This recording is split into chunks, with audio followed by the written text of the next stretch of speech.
Testing 1, 2. Testing 1, 2. Testing.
Matt?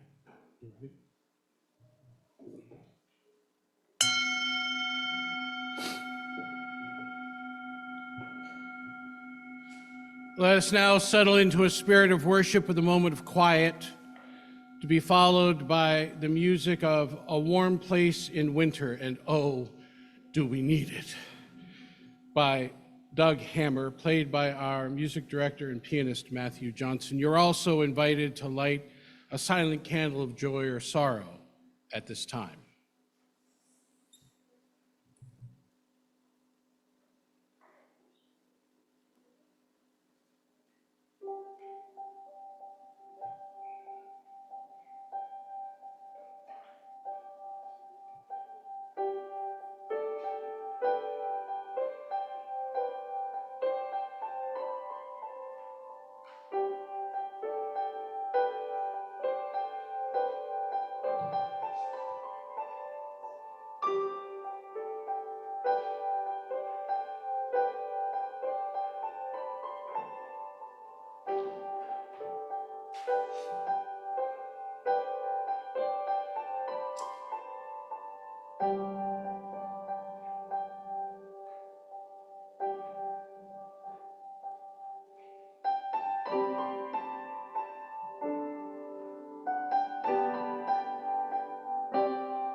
Our chalice lighting words this morning are by those of the Reverend Maureen Kaloran.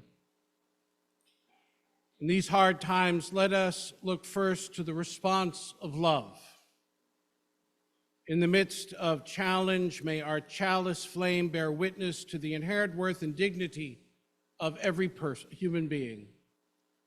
In the midst of uncertainty, may our chalice be a beacon of encouragement that our values may guide our choices. Let us look first to the response of love.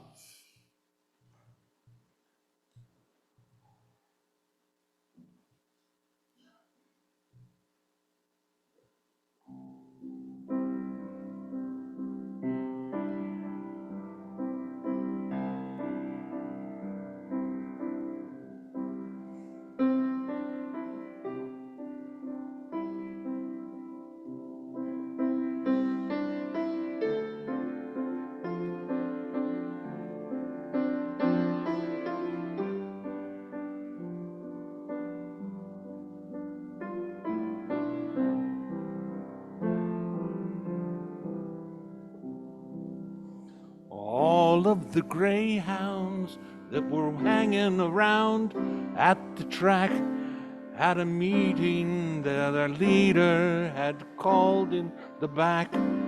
It was just for the dogs, so they waited till the humans were gone. And then with a nod and a tap of his paw on the floor, did the leader named Skeeter call the meeting to order? Serious look around from dog to dog. He said, I'm afraid that I do not have good news. The rumors you heard are probably true. And then he took a deep breath and he said, I am here to tell you it's not a real rabbit. They've been making us chase. It's not no kind of prize, not even alive. It's only a fake. So we've been running and running around in a meaningless race. But I'm here to say that I quit today. The rabbit is fake.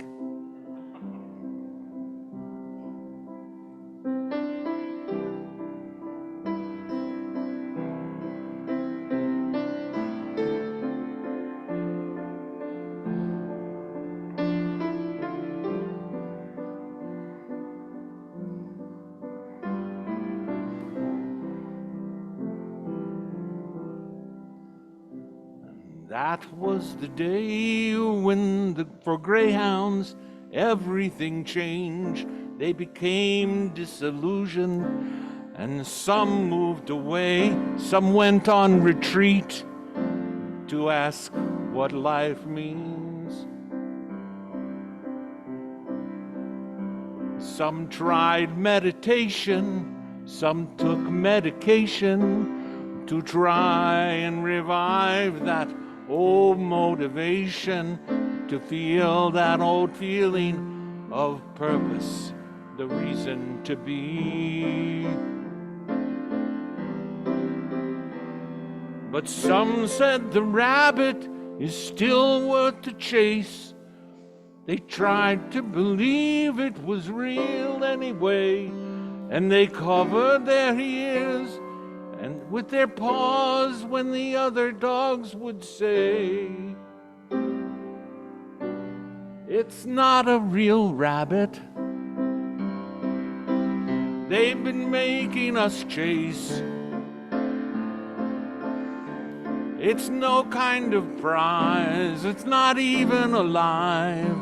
It's not even a fake. It's only a fake.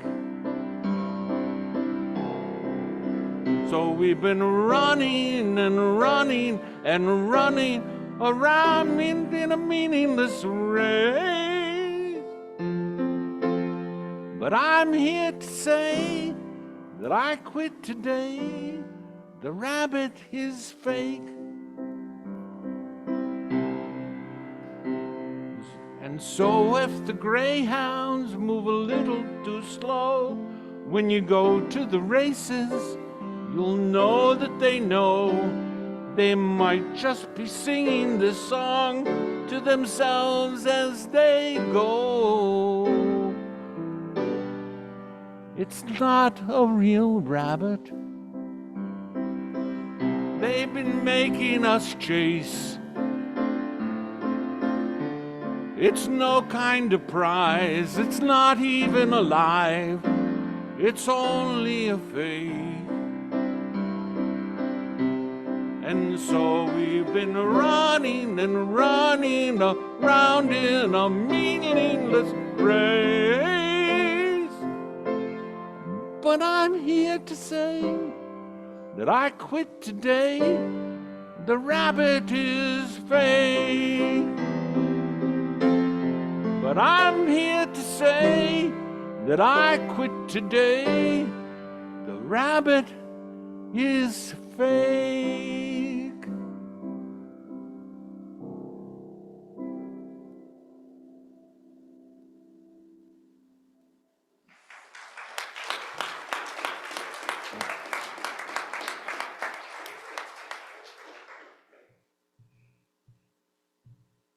Good morning. Ooh, that was nice. Welcome to the Unitarian Universalist Church of Worcester, a congregation of love, hope, and justice, inspiring people to take on the challenges of a changing world. My name is Barry Brigham, and I'm one of your worship associates this morning. We begin by acknowledging that in Worcester, Massachusetts, we work, learn, live, and worship on the seized ancestral homeland of the Nipmuc people, who survive and remain active as the Nipmuc Nation. We offer a special welcome to those of you who are new or visiting with us for the first time this morning. We are delighted that you are here. We hope that you will join us in Fellowship Hall following the service for refreshments and conversation.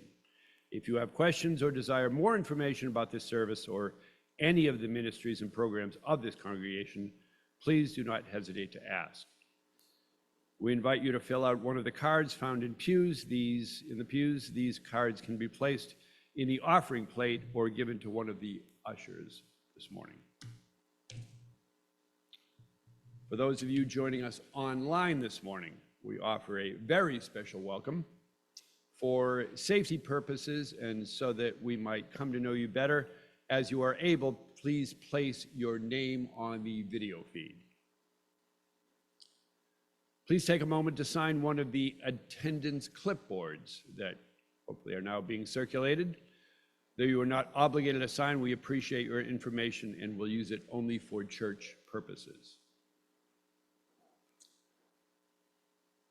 During the service, we offer an opportunity to share a brief personal joy or sorrow. If you would like yours to be read aloud by the minister, please print it on an index card in the pew and drop it in the collection plate when it comes around. These cards can also be posted outside the minister's office to be shared with our friends at other services. For those online, you can place a joy or sorrow in the chat, and we will read it during this time in the service. In the foyer, there are listening devices and large print service programs and hymnals for those who may find their assistance beneficial. Please see one of our ushers who will be pleased to assist you. I invite you now to turn your technology to worship mode.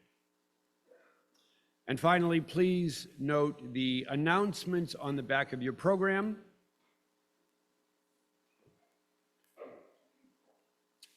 There will be time for some short verbal announcements following the postlude. We are so glad you are here and hope that this morning is an opportunity for rest, reflection, and rejuvenation. As your worship associate this morning, I have an announcement that today after church at 11:45, the 8th Principal Committee and the Anti-Racism Committee of this church will be showing a video and having a discussion of how to talk about race. Please join us. Any members or friends of UUCW are invited to attend. If you'd like more information on this discussion group, you can talk to me, Barry Brigham, Mara Pentlarge, or Evan Wilson after church. Thank you.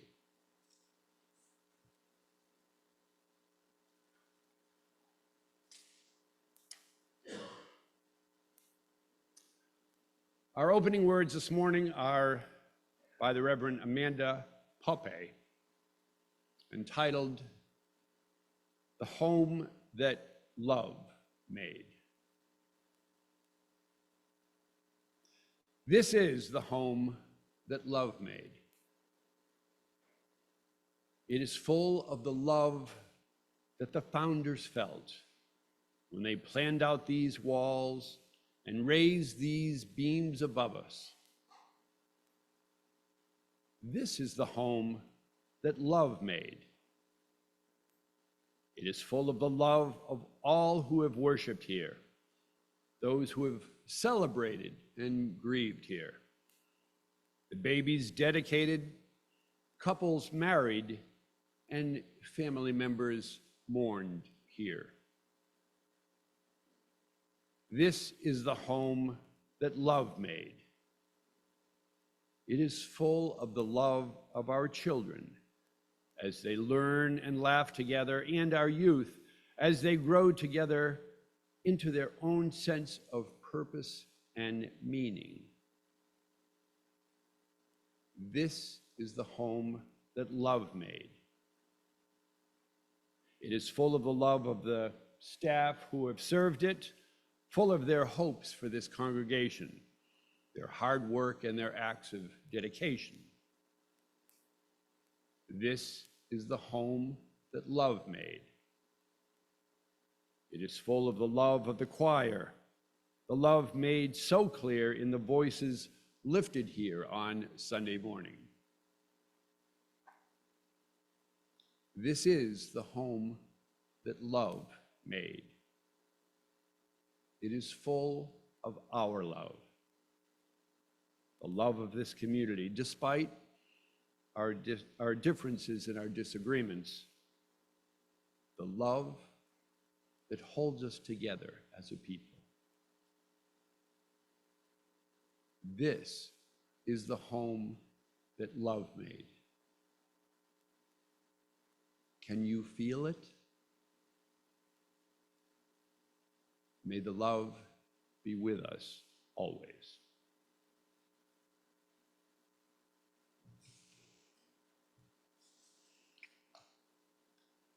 Would ask that you stand as you are able and join us in opening hymn number 1026, "If Every Woman in the World."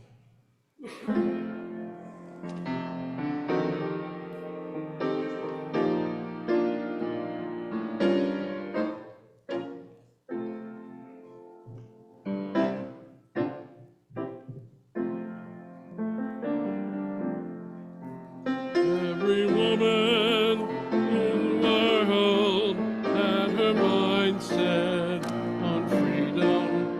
If every woman in the world dreamed a sweet dream of peace, if every woman of every nation, young and old, each generation held her hands in the name of love, there would be no more war. If every man in the world had his mind set on freedom, if every brother stood with brother as a witness for peace, if every man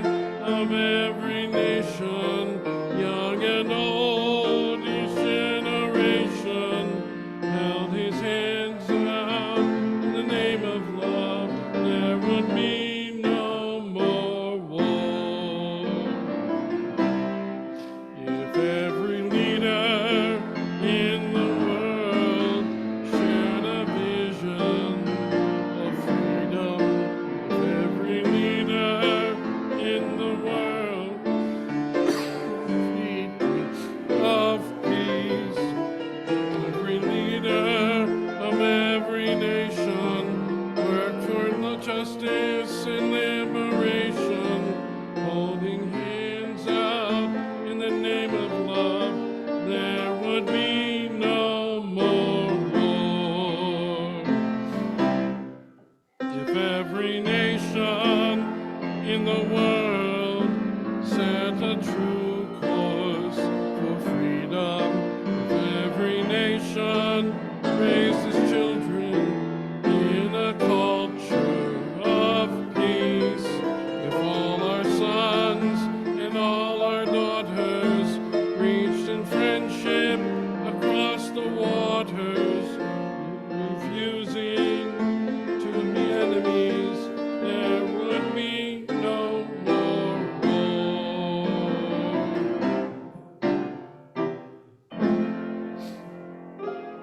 Please be seated.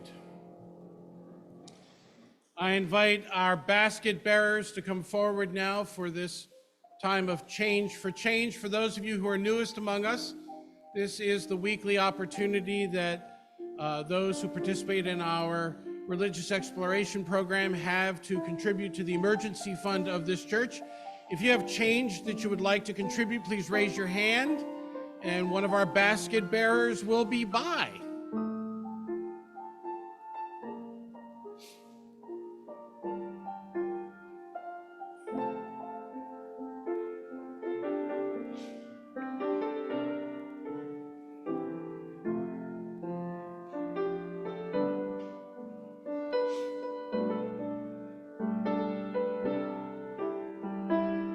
Couple more on this side.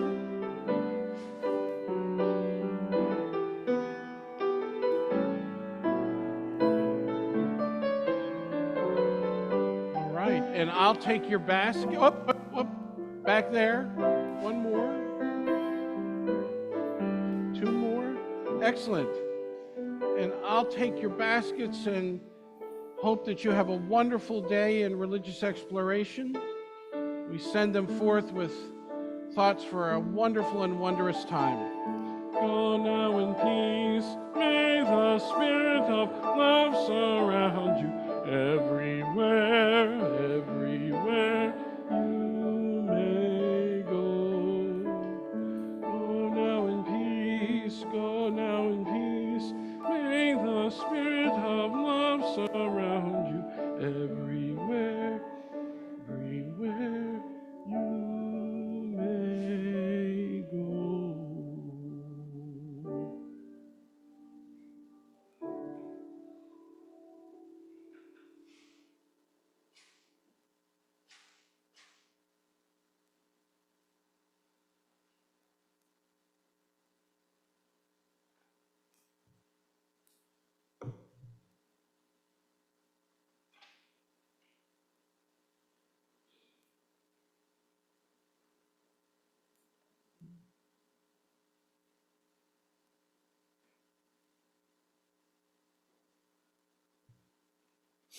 Our reading this morning comes from a book by Sabrina Strings entitled Fearing the Black Body, The Racial Origins of Fat Phobia.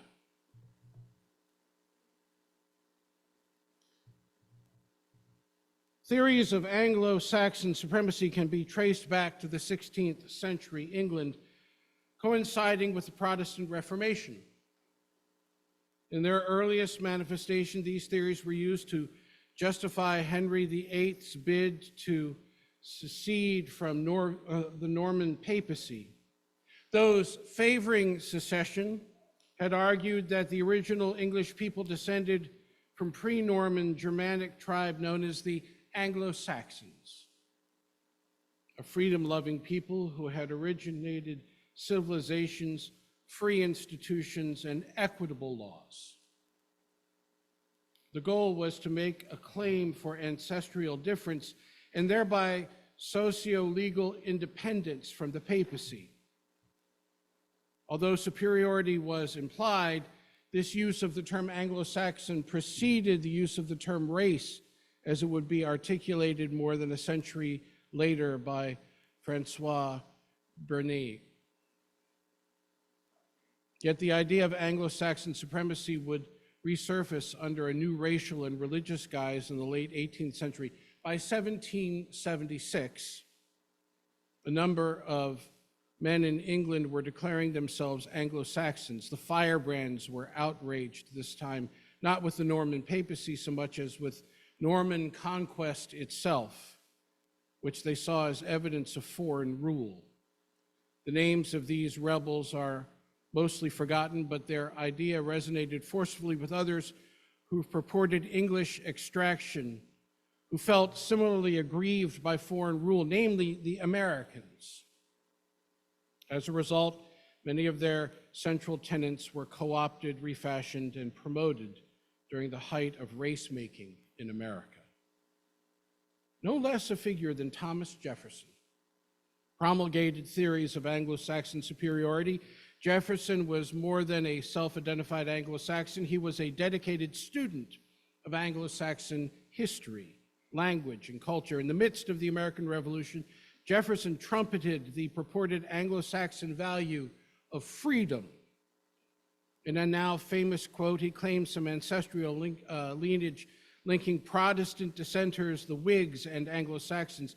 It was ever appeared to me that the difference between the Whig and the Tory in England is that the Whig deduces his rights from Anglo-Saxon source and the Tory from the Norman.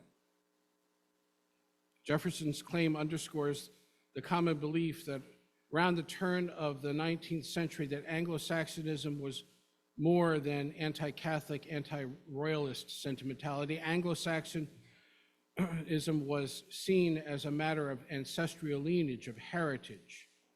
It was in this way that the term Anglo-Saxon, while not described by its 16th century forebears as a race, easily lent itself to the project of racializing during the height of the racial formation of the United States and Britain.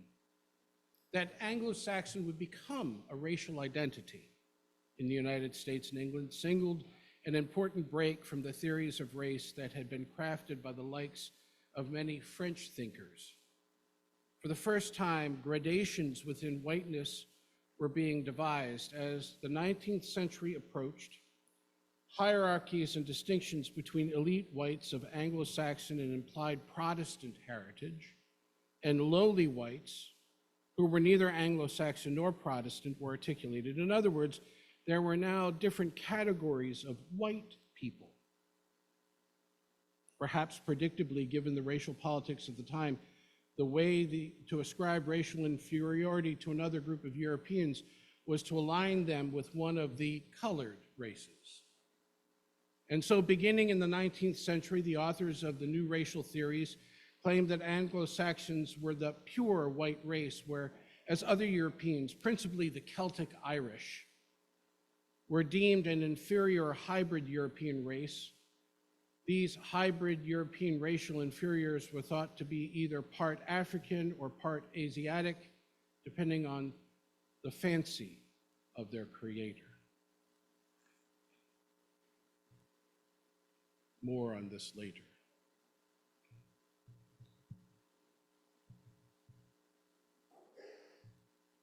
I'm delighted this morning to welcome Sherry Lynn, who is director of the In the Hour of Need Family Shelter here in Worcester, the executive director, and also the president of the board of management of this congregation. She comes to us this morning in her role with IHN, which is the recipient of this month's 50/50 collection.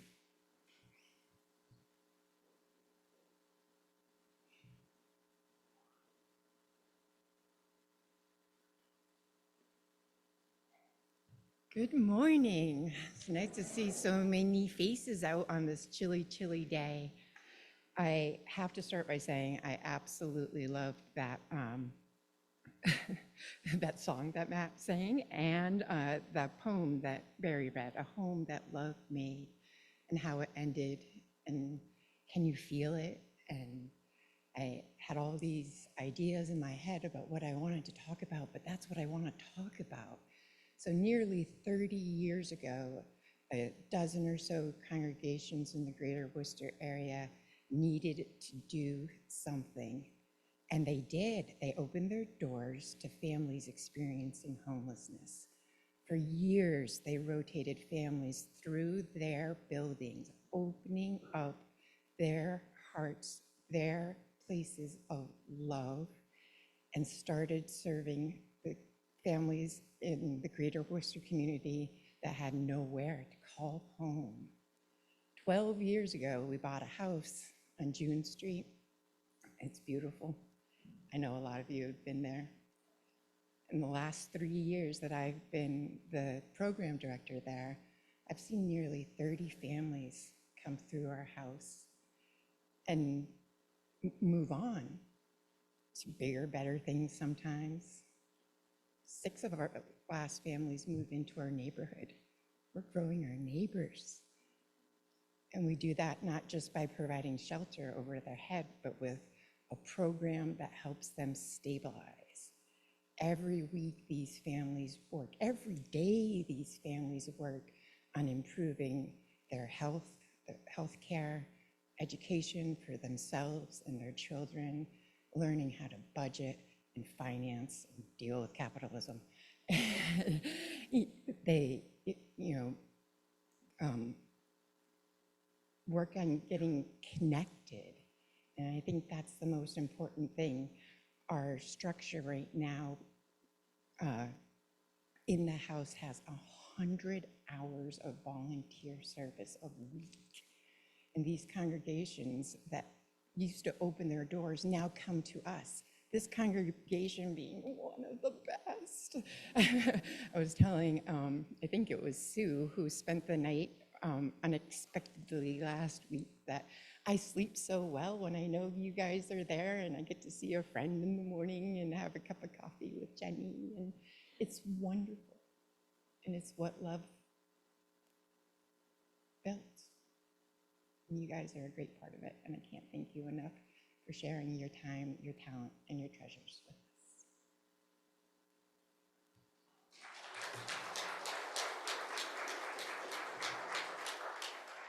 So this month, as our 50/50 collection, we invite those of you who would like to participate in it to make certain that you, let me rephrase this.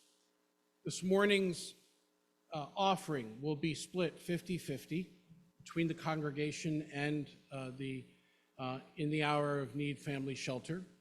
If you are writing a check for your pledge, or if you want the cash that you are donating this morning to go specifically to your pledge, please make certain that you either write that on the envelope in which the cash is received or in the memo line of the check, so that we are able to count that accordingly. Otherwise, all of the contributions this morning made to the church will be split between the church and the In the Hour of Need Family Shelter. If you are joining us online, or you would like to participate in the offering this morning digitally, you're welcome to text your contribution to 508-231-5335, and it will also be counted accordingly. At this time, our morning offering will be received.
You're welcome to remain seated and join together in hymn number 1002, Comfort Me, in your teal hymnal supplements.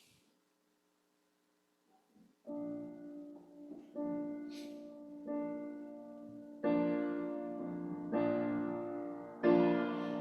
me,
we will be holding waltzing lessons after the service. Everyone see Barry or Diane or Maura or Chris.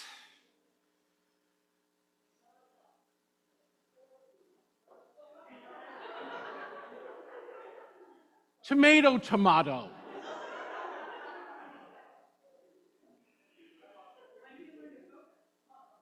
Oh, the polka. Speaking of things that need to be corrected, this is going to drive someone crazy if I don't set that right, so I don't know what that's about. And you know who you are, right? You were sitting there the entire time going, that's not right, right? Twitching.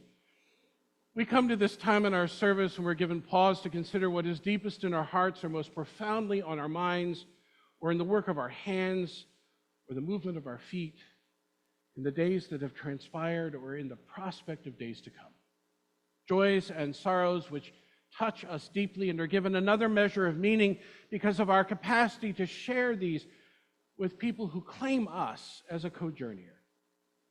So I invite those of you who have joys or sorrows this day to come forward and to speak briefly into the microphone, telling us first who you are so that those using our auditory enhancement devices or joining us online can also participate in this important ritual, and then to light a candle if you so desire. And for those of you who are online, I invite you, as you desire to participate in this ritual of joy and sorrow, to add your joys or sorrow to the chat wherever you are, preceded by the words, please read, so that we can find them and include them as well during this time. Their joys or sorrows to be shared this day.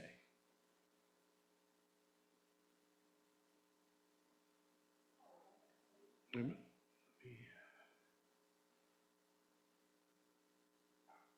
There you are. Hi. Is it working? Yeah. Hi.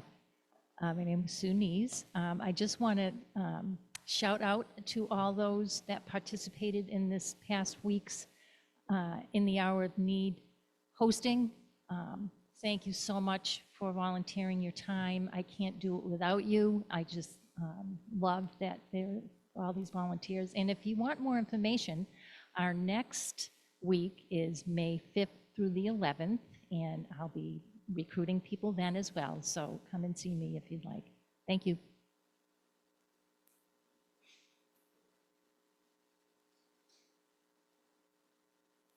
Hi, I'm Debbie Merrill. Before I get to my joy and sorrow, though, I just wanted to say that my husband and I didn't dance just now, and the reason for that is about 35 years ago, we took ballroom dancing classes, and I think that was the only time we came close to wanting to divorce. We both blamed the other person for making us look bad. So we don't dance. But my joy and sorrow is 2 weeks ago, we went to visit my mother and stepfather, who are both quite ill. And my mother has been, she's been very, very sick for about a year and a half now, and she is in excruciating pain. She, when we were there, she slept about 22 to 23 out of every 24 hours, because that was the only way that she could not be in pain. And it was just, it was excruciating for me to be there. We finally have found a surgeon who's willing to operate on her. She needs surgery for both her stomach and colon, and previously surgeons have been unwilling to operate because at 85, it's a risky surgery. And I think more than being concerned about my mother, they're concerned about their statistics and what it will mean for their career advancement. But that's the sociologist in me saying that. So we finally have a surgeon who's going to operate on her on February 1st. And so that's my joy, because it's her only chance to have any quality of life. But it was really hard being there. My mom also, for the first time, has dementia, my first time visiting her. I had noticed some slips in her memory, but visiting my mom was not visiting my mom. And it was the first time I felt that. And at one point, I yelled out at my stepfather, "That's not my mom." And I realized, I've been on kind of an emotional roller coaster ever since I got back. And I realized that it's because that visit, I said goodbye to my mom, because she's still my mom, but my mom is gone. And that was really hard. Well, thank you for listening.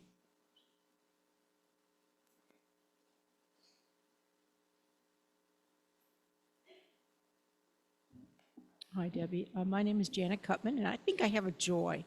Last evening, I was here at the church in the hall that was full of extremely enthusiastic people and a lot of dirt. Because it's hard to see our gardens in the snow, but the Garden On Committee and the Worcester Native Initiative sponsored a winter sow event with a lecture that was just divine.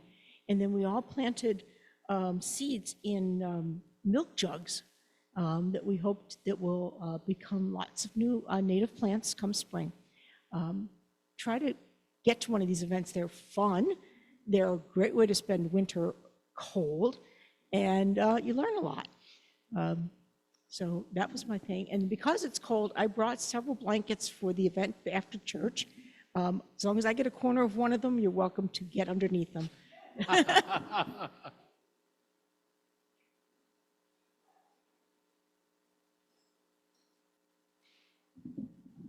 Good morning. My name is Joe Revo, and I'd first like to acknowledge that I am a blessed and privileged person. Yes, I'm quite emotional at this point. I need, and I want, and I require thoughts and prayers for my brother who had a stroke. This is Friday night, Saturday morning. He's my baby brother, my youngest brother. He just became 60 in November. He just became a grandfather to a young boy. I am going to play on your emotions. Yes, I am. He is 3 years younger than my sister. Yes, ladies, he was the baby boy. He was the doll. He was the baby doll to her. Yeah. Now I'm back. Thank you. And yeah, I live in extremes. I am also wanting to know that we are immortals. I have lost and also loving the remembrance of an aunt who lived to the age of 102, and she passed 2 months short of 103. Yes, we are immortals. I am now at the age of 66.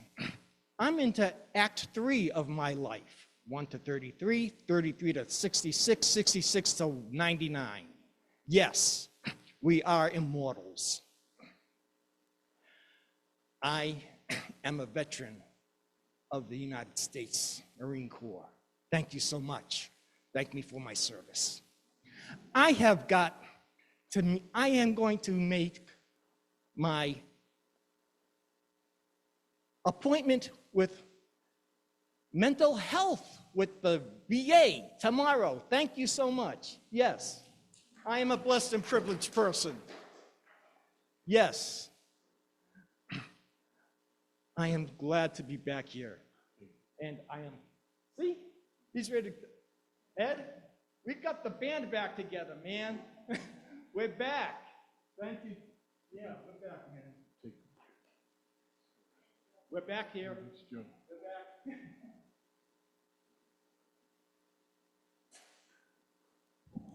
Good morning. I'm Lindsay Heffernan, and I have a professional joy to share, and I don't often have those. I work at the MBTA, and it's mostly a big problem place. But I've been there for 4.5 years, and I've been working since I arrived on how to deal with the issue of fare affordability, that it costs a lot of money to get around. And I strongly believe that if we want to do something about climate, we really need good public transit. And I'm very excited to say that my team yesterday proposed to our board a low-income fare, so for individuals who are of low income to be able to travel for half price, including on all of the commuter rail and all of our paratransit system for individuals with disabilities. It's a huge deal. It's going to cost $60 million. And so the reason I'm standing up here is because we're about to launch a series of public meetings to try to get support and ultimately get it approved and included in the state budget. I'll be at Worcester Public Library on February 13th, hosting one of those meetings. So going around to all the gateway cities and not just Boston, because we really need it to help people that both housing costs are too much, but transportation costs are another huge, far too big of a piece of individuals' income. So if you want to come or not come, just go online, make a comment, say you support it. That would actually really help a lot. So thanks.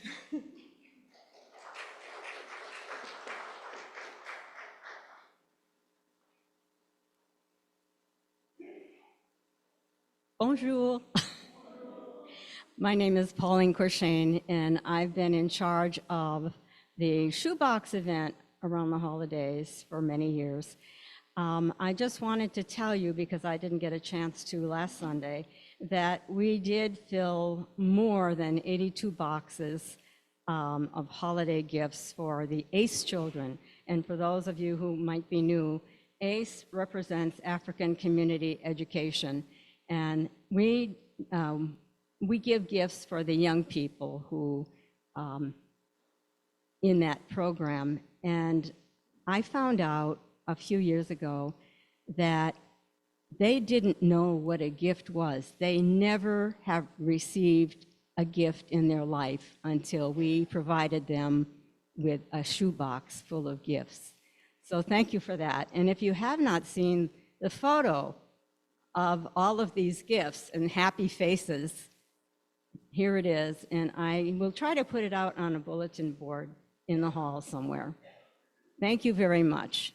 Merci beaucoup. Doyen.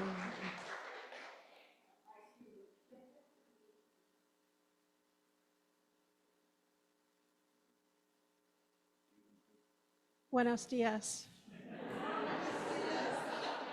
¿Cómo está? Duolingo is not working very well right now. I wanted to take a minute just to say that a long time ago, when I was 18, I moved away from Iowa. What happened in Iowa this week was not good for the country, and I worry about that.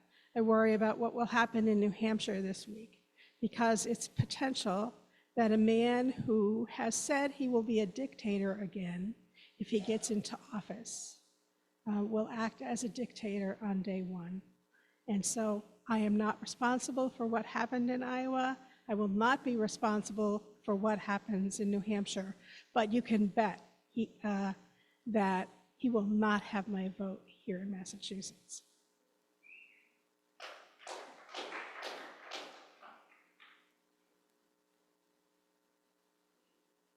Osio. That's Cherokee. I didn't want to be left out. I have 3 joys or sorrows. The first one is from Kim Napoleone. Many prayers are needed for my dear friend Greta. She has been in the hospital for 15 days with COVID and pneumonia. Last night, she was moved to a Boston hospital for more treatment. I'm so worried. She's only in her 50s. The second is from Laura Linehan. It's a joy. I'm happy to see the start of the adult Zoom meetings on Sundays again. Come join. And that's in reference to the third one, which is there will be a virtual presence at Fellowship Hour. This is what it looks like. Come find us. And then I have my own personal joy. I was raised with the Greyhounds chasing the fake rabbit as a Baptist and was not allowed to dance. And I get to dance at church now. Yes!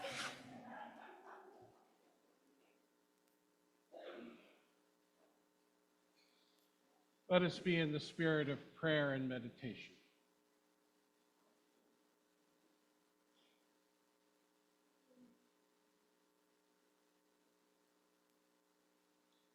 Spirit of life,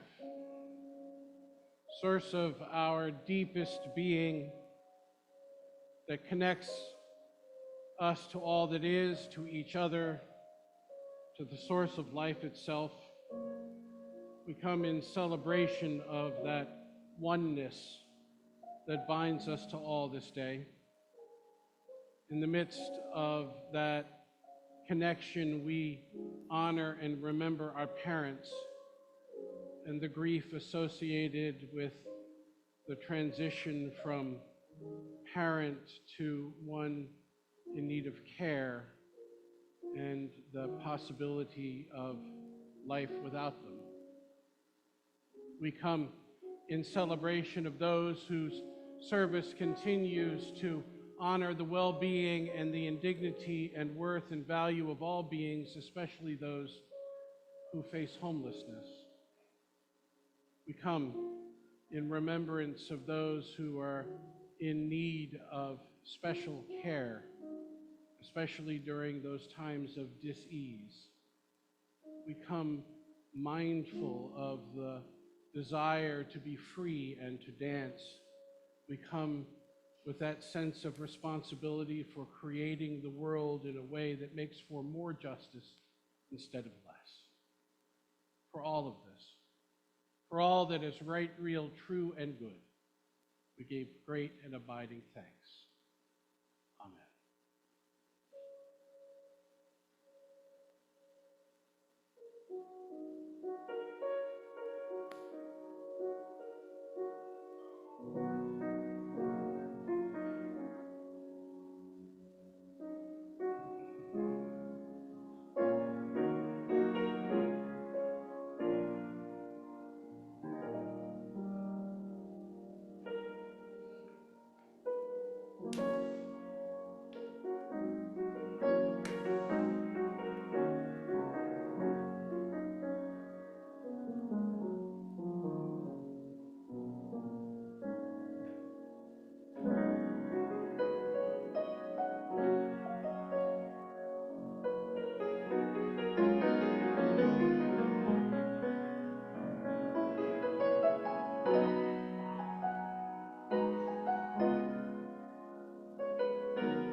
It's the confluence of a number of things that has produced this reflection this morning, one that I will pare down for time's sake.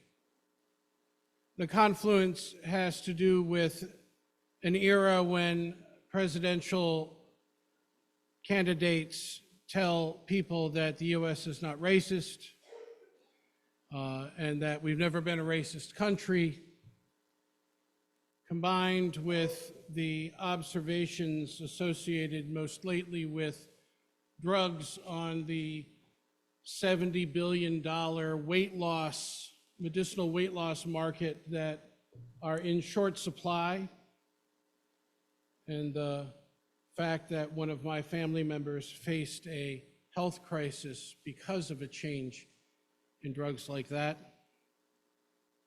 Not to mention the fact that I saw my physician this week who mentioned my weight.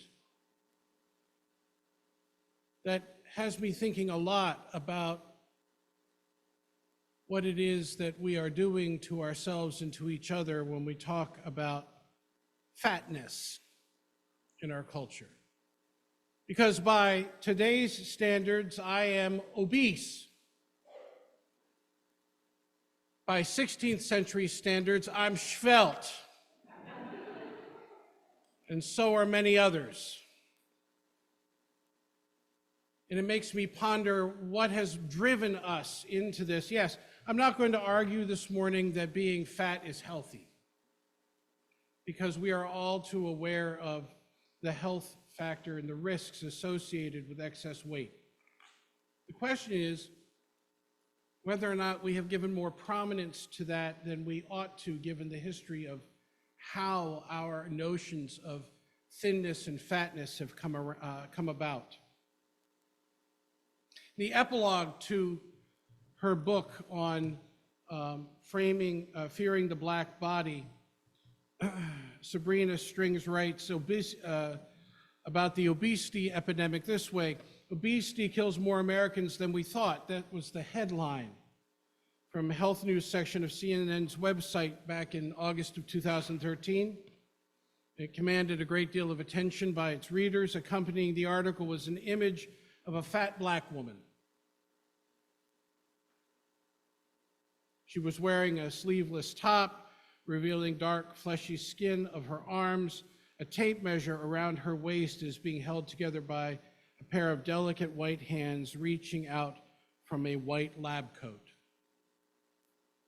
The image is a reenactment of what might be a typical doctor's visit, writes Springs. The black woman is the patient. Her visually identifiable status as obese brands her as a medical specimen. The white woman, her gender identifiable by her massive wedding ring, is her doctor. Her slim, dexterous hands and professional garb mark her as a medical specialist.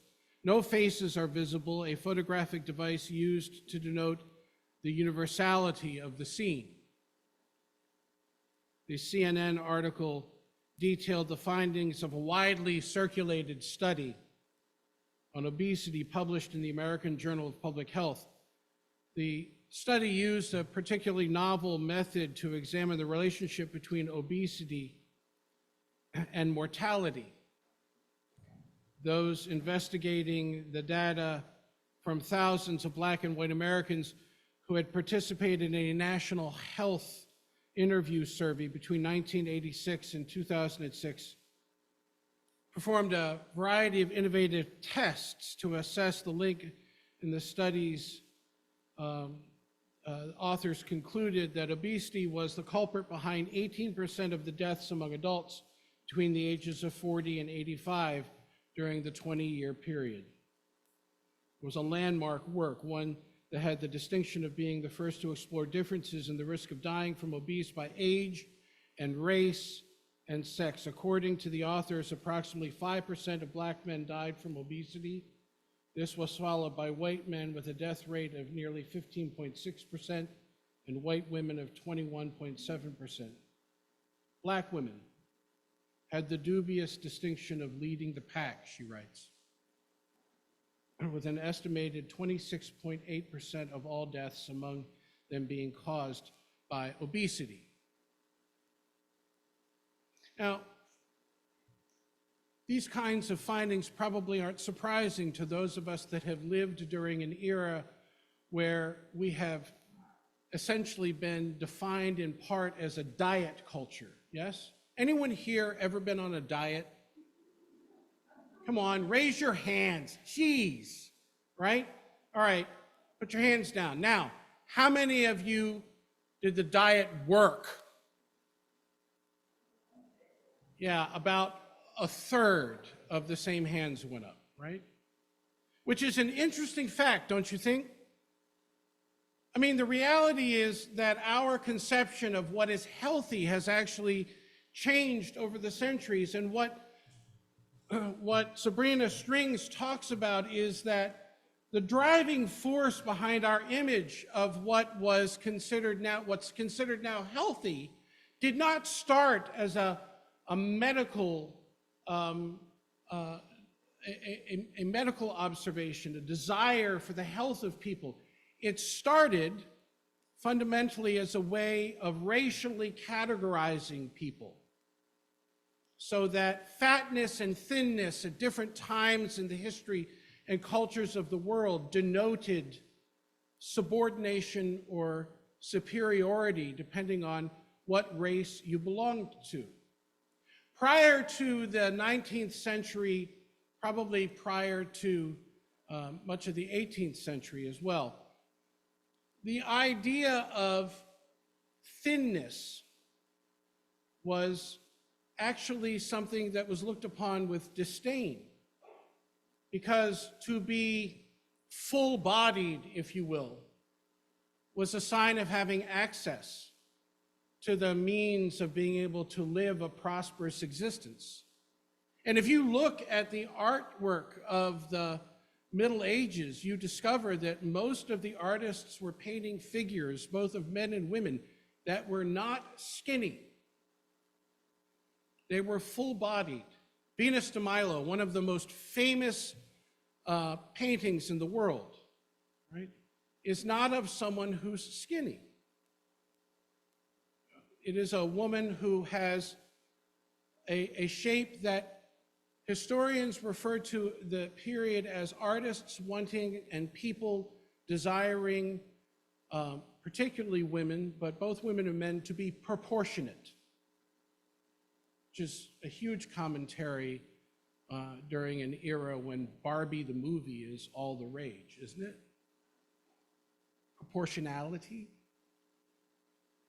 What changed, ultimately, historically, was that during this period when we looked at bodily proportion, the experience of others was the experience of the exotic. And the standard that was used to describe beauty, even though it was a standard of white Europeans, was fundamentally applied to people not because of their race, but because of the vision of what was considered proportionate. But as soon as we move beyond an era of history in the Middle Ages and into the 17th and 18th, the 18th and 19th centuries, when we start to racialize and categorize people by race and begin to look at bodily features as a means of creating racial hierarchies, we begin to discover that the idea of thinness and fatness takes on a whole other meaning. Right? One of the things that Sabrina Strings describes here is one of the 19th century theorists who talks about the difference in terms of the image of white and black males in particular, and notices that white European males have protruding forehead and receding lips and nose and mouth, which suggests that their proclivity for rationality in the brain is far greater than their desire to eat. Whereas a black male has, right, a receding forehead and a protruding mouth, which suggests the exact opposite, as though we were in an age where looking at the phrenology, if you will, of people's skulls and the way that they complexions were different and so forth, was a way of maintaining hierarchy, and it coincides with the onset of the slave trade. And so our understanding of beauty shifts. And now it is not so much that it's proportionate that defines what is beautiful, it is essentially what sets one apart from those who are seen as inferior, and all of the sudden, those voluptuous, exotic bodies of foreign Africa and South America become ugly, stilted, stunted, and grotesque. Now, what I want to suggest to you is that that particular history is something that we ought to keep in mind as we think about the way in which we talk about obesity today. And for this, I turn to an article back in 2020 out of Scientific America on the racist roots of fighting obesity. In the article, the author writes that Black people and Black women in particular face considerable health challenges compared with their rates of other racial groups. Chronic cardiovascular, inflammatory, and metabolic risk factors have been found elevated in Black women even after controlling for behaviors such as smoking, physical exercise, and dietary variables. This heightened concern for weight isn't new. The racist stigmatization of Black women's body nearly 3 centuries ago, scientists studied race argued that African women were especially likely to reach dimensions that the typical European might scorn, for the very reasons I just mentioned. The men in Africa were said to like their women robust, and the European press featured tales of cultural events loosely described as festivals intending to fatten African women to the desired unwieldy size. In the 19th century, many medical practitioners began perpetuated the understanding that Black women were destined to die off along with the men of the race because their presumed inability to control their animal appetites. These presumptions were not backed by scientific data, but instead embodied the prevailing racial scientific logic of the time. Then the author writes, today the idea of weight is the main problem dogging Black women builds on historically racist ideas and ignores, and this is powerfully important, ignores how interrelated social factors impact Black women's health to perpetuate a misinformed and damaging message about weight and health. So, doctors like mine often tell fat people that dietary control leading to weight loss is the solution to their health problems. Agreed? But there are many studies that show that the stigma associated with body weight, rather than the body weight itself, is responsible for some adverse health consequences blamed on obesity, says the author, including increased mortality risk. And so she writes, regardless of income, Black women consistently experience weightism in addition to sexism and racism. This is the essence of intersectionality. A 2018 opinion piece in BMC magazine argued that the bias against fat people is actually a larger driver of the so-called obesity epidemic than obesity itself.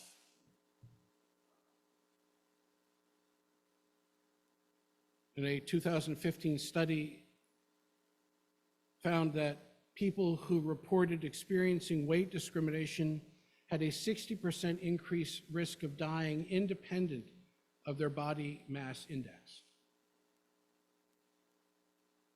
The underlying mechanisms explaining this relation may affect the direct and indirect effects of chronic stress, which is what actually kills.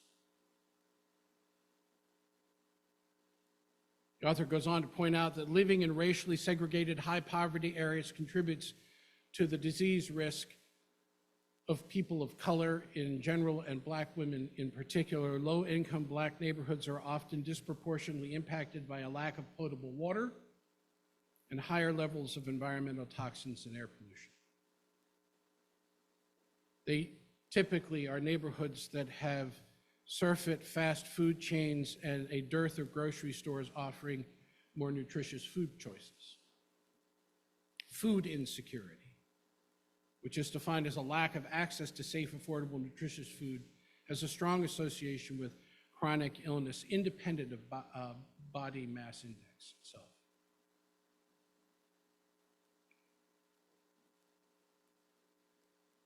Simply blaming Black women's health conditions on obesity ignores these critically important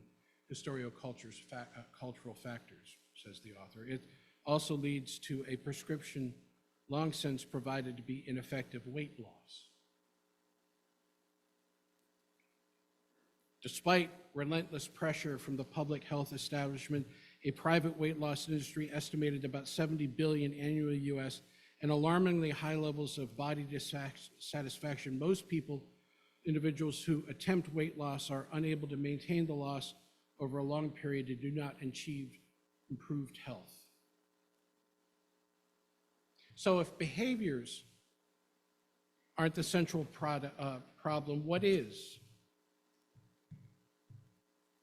Those who study this remind us that difficult life circumstances cause disease. In other words, the predominant reason that Black women get sick is not because they eat the wrong things, but because their lives are often stressful and their neighborhoods are often polluted.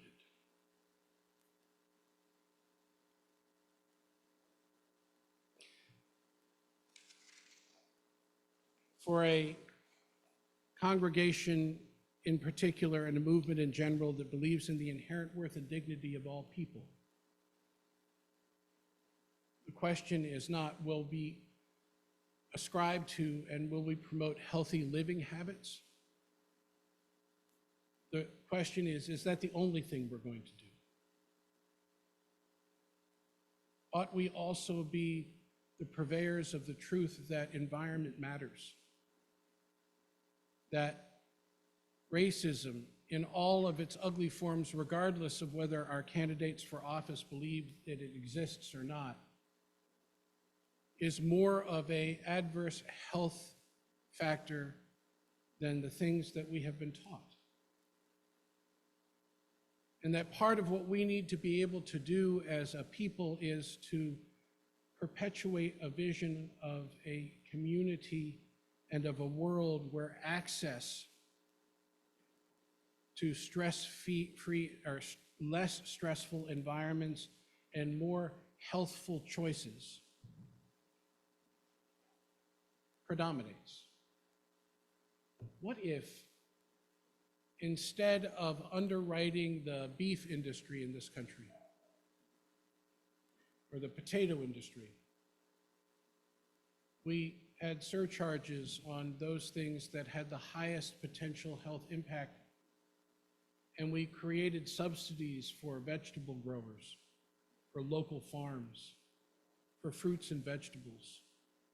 What if those things that actually made for health were the cheapest as opposed to the most expensive? Part of what we're dealing with here is not about choice, folks, and it's not about the desire of people to simply eat the wrong things. It is often about what is most available to most people who do not have the income or the access that allows them to make other choices. And when we moralize this in a way that says you're fat because you just don't eat properly, we forget that we live in different systems, in different neighborhoods, and have access to different resources. I have no excuses, apparently.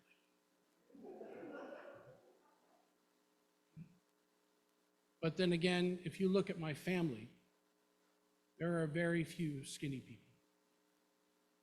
And one of the other things that we're learning is that obesity has genetic predispositions.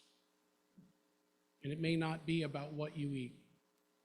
It may be about how your metabolism works. We have a lot to learn, not just about reclaiming that sense of what is beautiful, but also what is healthy. let us continue that work together. Amen.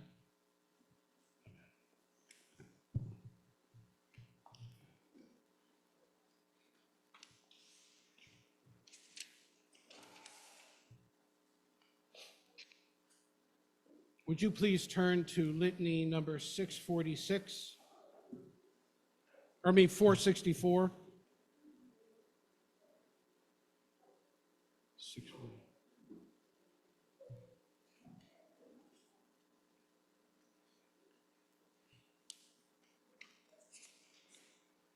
The words of Judy Chicago, and then all that has divided us will merge. And the softness will come to the world that is harsh and unkind. And both women and men will be strong. And then all will be rich and free and varied. And then all will surely share equality in the earth's abundance. And then all will nourish the young. And then all will live in harmony with each other and the earth.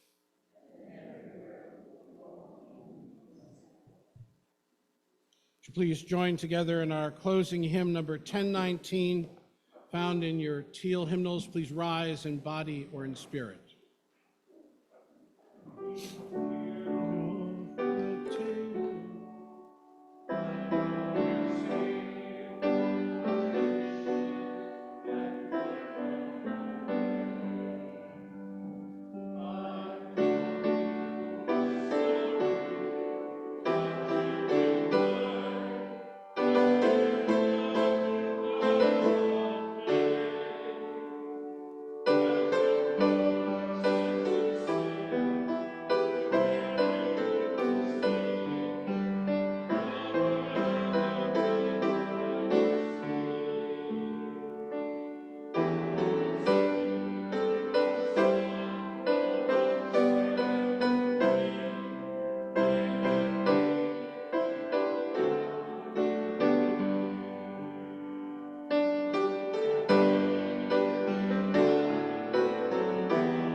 Our benediction this day are the words of Reverend Ann Mason.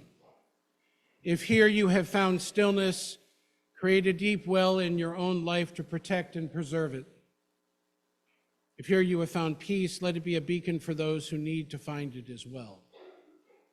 If here you have found love, allow it to blossom in your life. If here you have found courage, offer this as a gift to someone who needs it as much as you do. May your days ahead be blessed with the gifts of stillness, peace, love, and courage. Amen. I'm going to invite us to be seated. Are there any quick announcements that need to happen? Go ahead.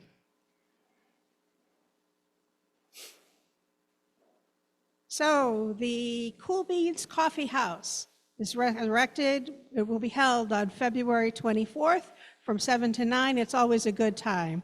Sue will be selling tickets today.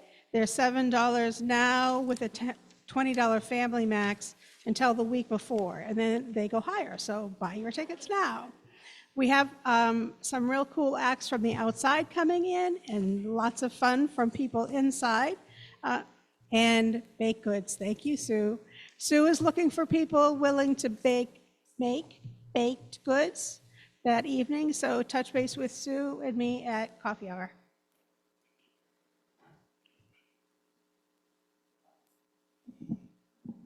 Just in case you wonder next week, the choir will not be here, will not be singing here, because we'll be singing at First Unitarian Church. We're having a choir swap. So we're going there 1 week, and 2 weeks later, they will come here to sing for us. So if it seems like we're off, we're not actually off, but we're having a good time. The week after that, we will have a potpourri service where people who would like to learn more about the music program and maybe try out their voices can sing as a part of that. So if you're interested in getting in on the fun, please do. Okay, everybody, the Lost and Found is calling you. I am the new sexton, and everything that I find has now gone into the fellowship. So Catherine and I decided we're going to spread it all out. It is on one of the tables. Please, please take a look and see if you're missing anything, because there's lots of plates and sweatshirts, and there's even a pair of glasses, so take a look. And anything after this week will be moved to the back room in a bin, and if it's not rescued, it will be donated to Savers. Thank you. As we hear our postlude, I invite you to conclude your time here in the sanctuary and join each other for fellowship and for refreshment in Fellowship Hall.